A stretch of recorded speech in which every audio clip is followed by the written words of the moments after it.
Bismillahirrahmanirrahim. Assalamualaikum warahmatullahi wabarakatuh. Perkenalkan, nama saya Royhan Zatul Akmam, NIM 24255018, kelas 3, Ilmu Administrasi Negara. Pada video ini, saya akan mempresentasikan hasil resum buku yang berjudul Dasar-Dasar Teori Organisasi karya Mustikowati Ummul Fitriyah.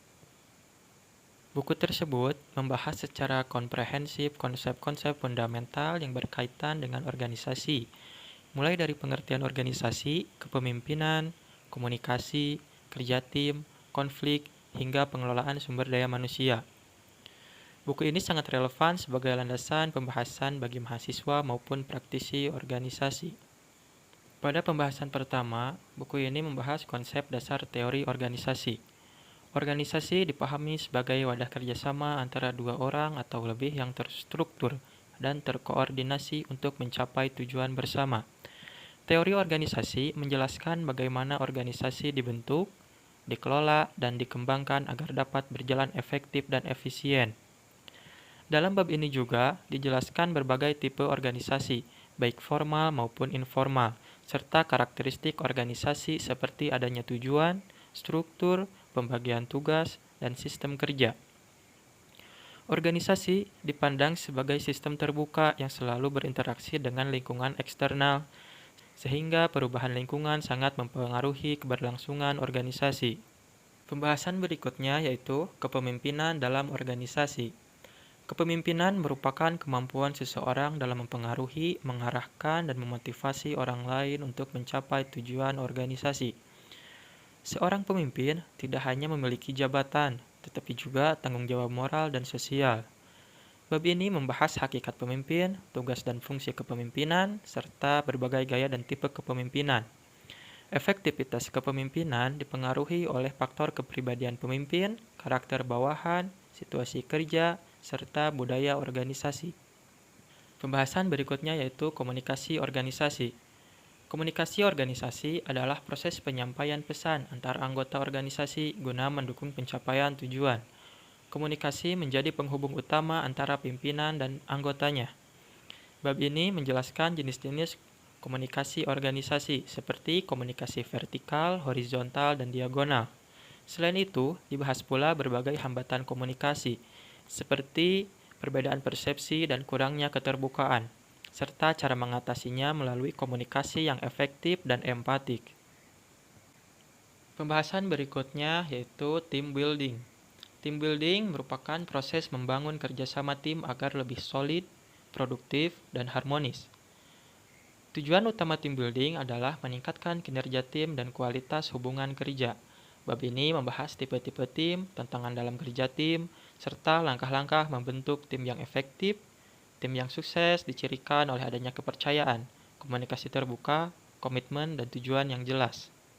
Berikutnya ada konflik organisasi. Konflik adalah perdebatan kepentingan, persepsi, atau pendapat yang tidak dapat dihindari dalam suatu organisasi. Konflik tidak selalu berdampak negatif selama dikelola dengan baik. Bab ini membahas macam-macam konflik, penyebabnya, proses konflik, serta strategi penyelesaian konflik melalui manajemen konflik dan negosiasi. Penanganan konflik yang tepat dapat meningkatkan kualitas keputusan dan kedewasaan organisasi. Selanjutnya ada peran sumber daya manusia dalam organisasi. Sumber daya manusia atau SDM merupakan aset utama dalam organisasi. Keberhasilan organisasi sangat ditentukan oleh kualitas dan kompetensi sumber daya manusia yang dimilikinya. Bab ini menekankan pentingnya pengelolaan SDM yang terencana dan berorientasi pada pengembangan potensi manusia untuk mencapai tujuan organisasi. Selanjutnya ada perencanaan sumber daya manusia. Perencanaan sumber daya manusia adalah proses menentukan kebutuhan tenaga kerja organisasi di masa depan. Tujuannya agar organisasi memiliki jumlah dan kualitas sumber daya manusia yang tepat. Bab ini membahas manfaat perencanaan sumber daya manusia, faktor-faktor yang mempengaruhinya, proses perencanaan, serta tanggung jawab pihak manajemen dalam pelaksanaannya. Berikutnya ada pengembangan sumber daya manusia. Pengembangan sumber daya manusia bertujuan meningkatkan kemampuan, keterampilan, dan produktivitas karyawan. Bentuk pengembangan meliputi pelatihan, pembelajaran, dan pemberdayaan sumber daya manusia. Bab ini menegaskan bahwa pengembangan sumber daya manusia merupakan investasi jangka panjang bagi organisasi. Selanjutnya, penilaian kinerja. Penilaian kinerja adalah proses evaluasi terhadap hasil kerja individu atau kelompok. Penilaian kinerja berfungsi sebagai alat pengukuran prestasi, dasar pemberian penghargaan, dan perbaikan kinerja. Bab ini membahas jenis, faktor, dan metode penilaian kinerja yang objektif dan berkeadilan.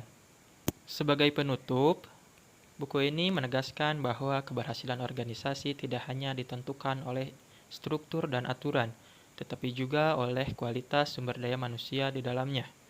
Organisasi yang efektif membutuhkan kepemimpinan yang baik, komunikasi yang sehat dan efektif, kerjasama tim yang solid, manajemen konflik yang tepat, serta pengelolaan sumber daya yang tepat, terencana, dan berkelanjutan, yang merupakan kunci utama keberhasilan suatu organisasi. Demikian presentasi singkat saya mengenai buku dasar-dasar teori organisasi karya Mustikowati Umul Fitriyah.